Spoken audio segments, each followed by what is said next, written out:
Dear students, welcome to online class arranged by Lions School and College Rangpur.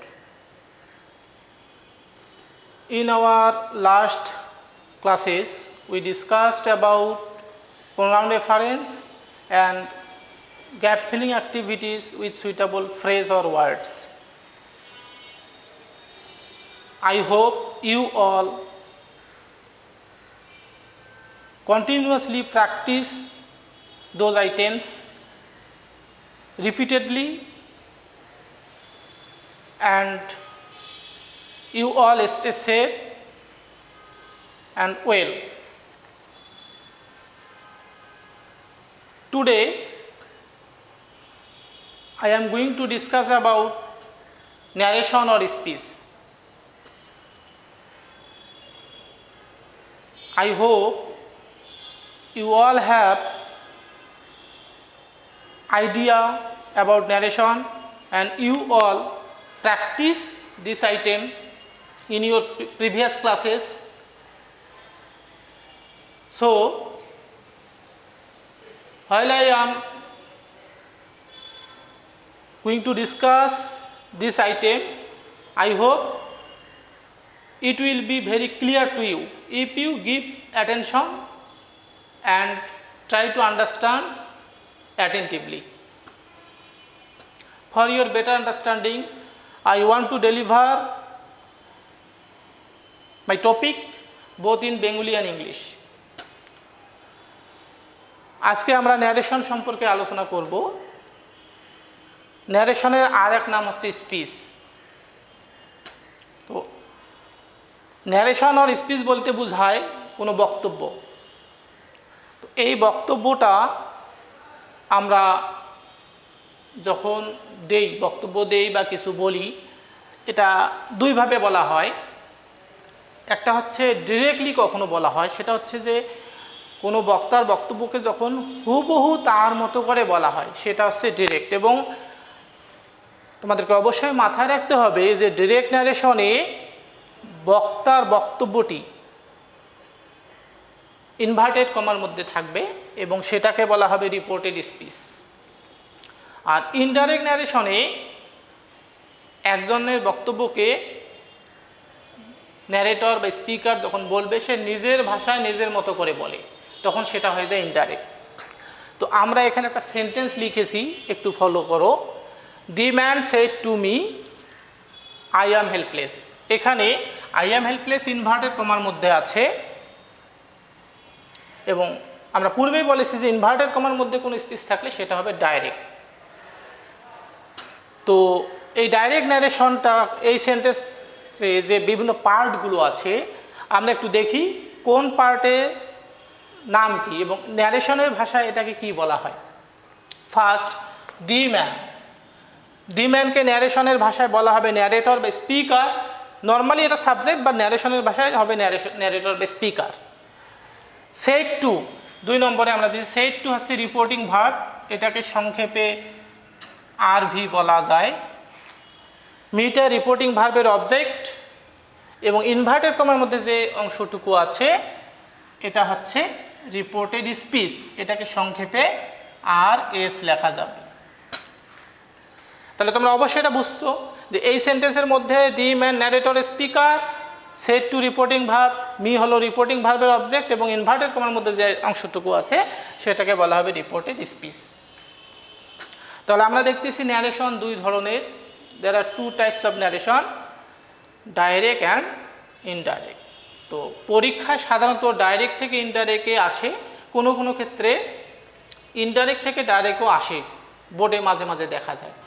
তো আমরা যে নিয়মগুলো শিখবো সেটা মূলত শিখবো ডাইরেক্ট থেকে ইনডাইরেক্ট চেঞ্জ করার। আর ডাইরেক্ট থেকে ইনডাইরেক্ট যদি তোমরা পারো, প্র্যাকটিসের মাধ্যমে দেখবে যে ইনডাইরেক্ট থেকে ডাইরেক্টটা তোমাদের কাছে অনেকটাই সহজ হবে। তো আগে আমরা বেসিক ডিসকাশনটা লক্ষ্য করি। তো ন্যারেশন যখন চেঞ্জ করা হবে ডাইরেক্ট থেকে ইনডাইরেক্ট, এখানে ওই ডাইরেক্ট ন্যারেশনটার 3 ধরনের চেঞ্জ হবে। ফার্স্ট, টেন্স সংক্রান্ত পরিবর্তন হবে। সেকেন্ড, সাবজেক্ট আর অবজেক্ট সংক্রান্ত পরিবর্তন আমরা কিন্তু দেখাইছি।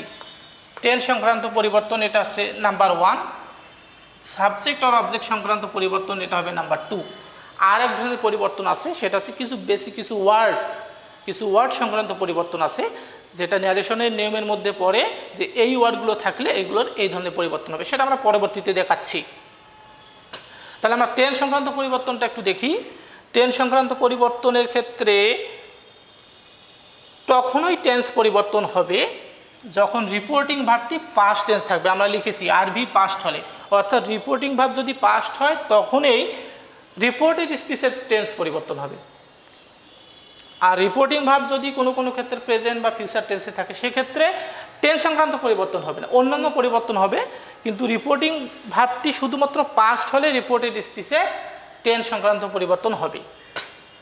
আমরা একটু দেখি টেন্স সংক্রান্ত পরিবর্তন কীরকম। আমরা লিখেছি ডিরেক্ট থেকে ইনডাইরেক্ট করার সময় যদি ডিরেক্ট ন্যারেশনে রিপোর্টেড স্পিচটি প্রেজেন্ট ইনডিফিনিট হয়, ইনডাইরেক্ট করার সময় পাস্ট ইনডিফিনিট হবে। রিপোর্টেড স্পিচটি পাস্ট কন্টিনিউয়াস হলে ইনডাইরেক্ট করার সময় পাস্ট কন্টিনিউয়াস হবে। যদি প্রেজেন্ট পারফেক্ট থাকে ইনডাইরেক্ট করার সময় হবে পাস্ট পারফেক্ট। পাস্ট ইনডিফিনিট থাকলে হবে পাস্ট পারফেক্ট। পাস্ট কন্টিনিউয়াস থাকলে হবে past perfect continuous. Past perfect থাকলে পাস্ট পারফেক্টে হবে। আর শ্যাল বা উইল যদি থাকে সেক্ষেত্রে হবে উড, ক্যান থাকলে কুড, মে থাকলে মাইট। অর্থাৎ আমরা দেখতেছি মানে এই ধরনের পরিবর্তন, যদি এই চেঞ্জ থাকে তাহলে এই ধরনের পরিবর্তন হবে।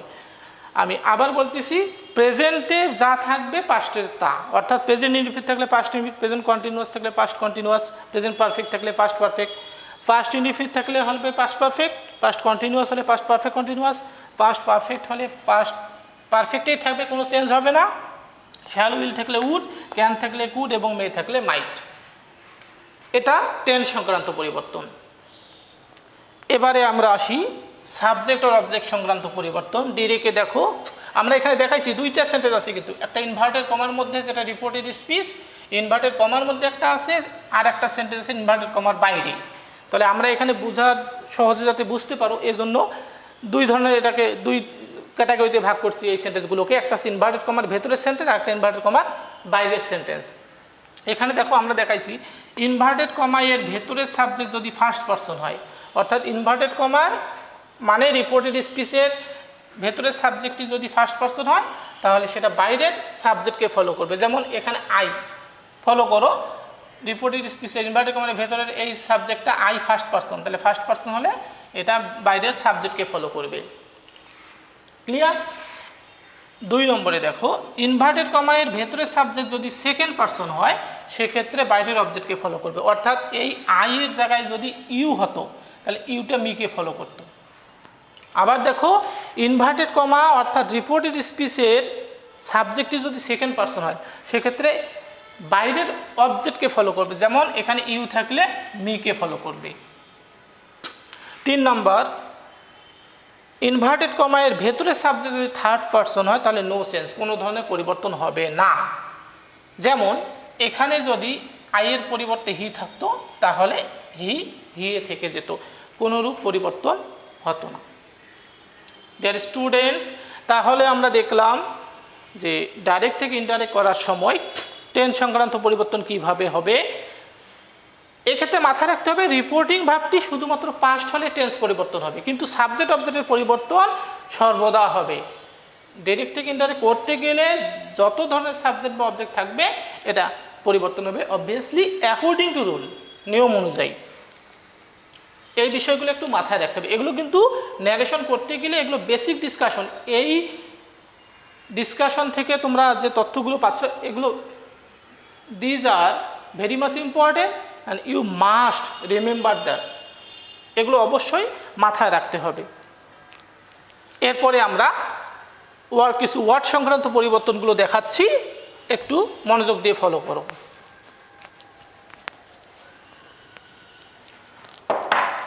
ওয়ার্ড সংক্রান্ত পরিবর্তন, কিছু ওয়ার্ড সংক্রান্ত পরিবর্তন হবে। যেমন যদি থাকে ডাইরেক্টে, আমরা একটু ডাইরেক্ট ইনডাইরেক্ট আলাদা করে নিই। ডাইরেক্ট ইনডাইরেক্ট, ডাইরেক্টে যদি থাকে today, today or yesterday, yesterday. Today থাকলে হবে দ্যাট ডে, আর ইয়েস্টারডে থাকলে হবে দ্য প্রিভিয়াস ডে।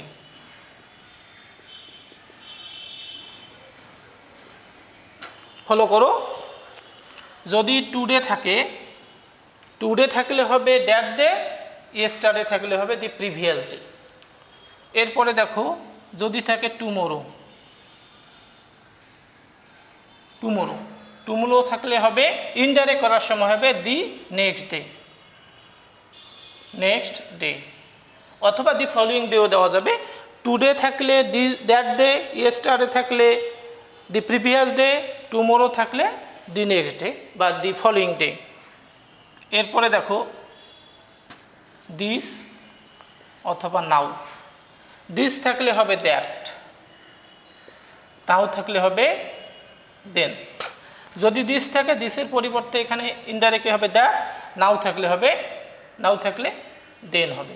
দিস থাকলে দ্যাট, নাও থাকলে দেন। তারপরে দেখো যদি কাম থাকে, ডাইরেক্টে কাম থাকে,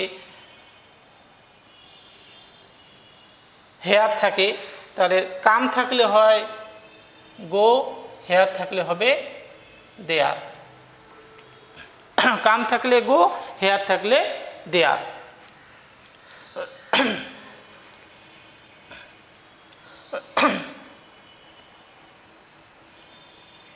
বিফোর থাকলে হবে অ্যাগো,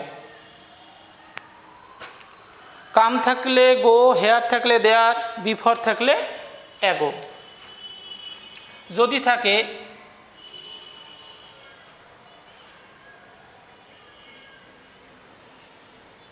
মাস্ট, ডাইরেক্টে যদি মাস্ট থাকে, ইনডাইরেক্টে মাস্টের পরিবর্তে আমরা মাস্টও দিতে পারবো অথবা হ্যাড টু। মাস্ট থাকলে মাস্টও বসানো যাবে অথবা হ্যাড টু। এক্ষেত্রে আমি একটু স্টার চিহ্ন দিয়ে এটা বোঝাচ্ছি যে মাস্ট থাকলে তোমরা মাস্টও বসাতে পারবে কিংবা মাস্টের পরিবর্তে হ্যাড টু বসানো যাবে। আমরা আরও কিছু পরিবর্তন দেখব। আবার একটু লক্ষ্য করো, টুডে থাকলে ডাইরেক্টে যদি টুডে থাকে ইনডাইরেক্টে হবে দ্যাট ডে, ইয়েস্টারডে থাকলে দি প্রিভিয়াস ডে, টুমোরো থাকলে দি নেক্সট ডে, দিস থাকলে দ্যাট, নাও থাকলে দেন, কাম থাকলে গো, হেয়ার থাকলে দেয়ার, বিফোর থাকলে অ্যাগো, মাস্ট থাকলে হ্যাড টু। আরও কিছু ওয়ার্ডের পরিবর্তন হবে, আমরা দেখতেছি।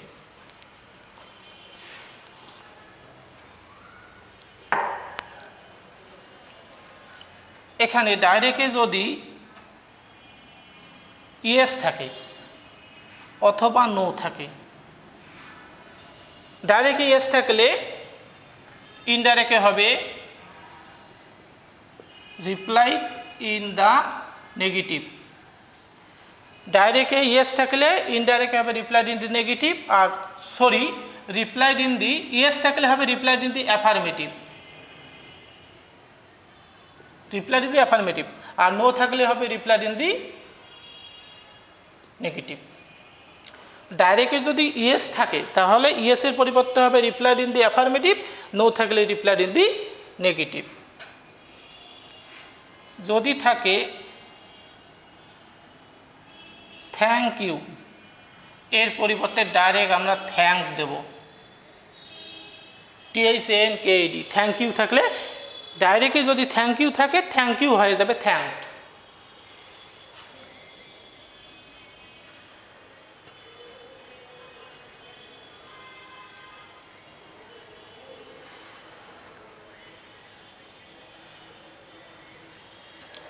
ডাইরেক্টে যদি কোনো কিছু বলে সম্বোধন করা হয়, যেমন স্যার থাকে, স্যার, স্যার থাকলে রেসপেক্টফুলি কথাটি আসবে, স্যার থাকলে রেসপেক্টফুলি, স্যার থাকলে রেসপেক্টফুলি। আর স্যারের পরিবর্তে যদি অন্য কিছু থাকে, যেমন ব্রাদার, ব্রাদার বলে সম্বোধন করে, তাহলে অ্যাড্রেসিং কথাটি বসবে, অ্যাড্রেসিং অ্যাজ ব্রাদার, যেটা বলে সম্বোধন করবে সেটা আসবে। ব্রাদার থাকলে অ্যাড্রেসিং অ্যাজ ব্রাদার। তাহলে দেখো ডাইরেক্ট থেকে ইনডাইরেক্ট করার সময় যে ওয়ার্ড সংক্রান্ত পরিবর্তনগুলো হবে, যদি ইয়েস থাকে ইয়েসের পরিবর্তে রিপ্লাইড ইন দি অ্যাফার্মেটিভ, এরপর কোনো বক্তব্য থাকলে অ্যান্সার সেটা লিখতে হবে। নো থাকলে replied in the negative, thank you থাকলে থ্যাঙ্কড, স্যার থাকলে রেসপেক্টফুলি, ব্রাদার থাকলে addressing as brother, brother uncle কোনো কিছু বলে সম্বোধন করলে অ্যাড্রেসিং অ্যাজ দিয়ে শুরু করতে হবে। অনেক সময় সরি থাকে, সরি বললে অ্যাপোলজিস, অ্যাপোলজিস, সরি থাকলে অ্যাপোলজিস কথাটি আসবে। ডিয়ার স্টুডেন্টস, আমি আশা করতেছি যে বিষয়গুলো তোমরা স্পষ্টভাবে বুঝতে পেরেছো এবং এগুলো যে কোনো গ্রামার বইয়েও এই আলোচনাগুলো আছে। তো আমার ডিসকাশনের সাথে মিল রেখে বাসায় তোমরা এগুলো একটু যে কোনো গ্রামার বুক ফলো করবে, হ্যাঁ, এবং সেখান থেকে বোঝার চেষ্টা করবে। আর কোথাও বুঝতে অসুবিধা হলে অবশ্যই তোমরা কমেন্টে জানাবে। আর আসলে যখন ডিরেক্টলি ক্লাস নেওয়া হয় তখন বোঝানোর ক্যাপাসিটি বা পরিবেশটা থাকে একরকম, আর যেহেতু অনলাইনে ক্লাস হচ্ছে তোমরা অনেকের প্রবলেম হলেও ডিরেক্টলি আমাদের কোশ্চেন করতে পারতেছো না, এক্ষেত্রে আমাদেরও একটু প্রবলেম হয়। যাই হোক, আমরা যতটা সম্ভব তোমাদের স্পষ্ট করে বোঝানোর চেষ্টা করি, এ বিষয়ে কোনো সন্দেহ নাই। তারপরও কিছু স্লিপ অফ টাং হয়ে থাকে, যেটাকে মানে অনিচ্ছাকৃত কিছু ভুল, হ্যাঁ, তো সেগুলো অবশ্যই তোমরা ক্ষমাসুন্দর দৃষ্টিতে দেখবে। সবচেয়ে বড় কথা, তোমরা যদি এটা মানে টপিকটা ভালোভাবে বুঝতে চাও, বোঝার মতো মানসিকতা থাকে, তাহলে তোমরা চেষ্টা করবে যে টিচার বেসিক ইনফরমেশনগুলো কি বোঝাচ্ছে, কি ডিরেকশন দিচ্ছে, ট্রাই টু ফলো, তাহলে বুঝতে পারবে। এখানে আমরা কারো সমালোচনা করার জন্য আসিনি, বা হ্যাঁ, আমাদের মূল উদ্দেশ্য হচ্ছে যে আমরা যতটা সম্ভব, আমরা যেহেতু একে অপরের কাছ থেকে অনেক দূরে অবস্থান করতেছি, আমরা চাইলেও কাছাকাছি আসতে পারতেছি না, সুতরাং তোমরা যাতে বাসায় কন্টিনিউয়াসলি তোমাদের স্টাডি চালিয়ে যেতে পারো, সেজন্য আমাদের এই প্রয়াস। তো যাই হোক, আশা করি তোমরা বুঝতে পারছো। তো এই বেসিক ইনফরমেশন, বেসিক ডিসকাশনগুলো অবশ্যই সুন্দরভাবে তোমরা মেমোরিতে সেভ করে নেবে, বোঝার চেষ্টা করবে। নেক্সট ক্লাসে আমরা ন্যারেশন সম্পর্কে যে পরবর্তী ডিসকাশন আছে বা রুলগুলো আছে, সেন্টেন্স সংক্রান্ত রুলগুলো বা আদার্স রুলগুলো, আমরা সেই রুল নিয়ে আসবো। ততদিন পর্যন্ত তোমরা ভালো থাকো, সুস্থ থাকো, সবার জন্য শুভকামনা রইল। Thank you very much.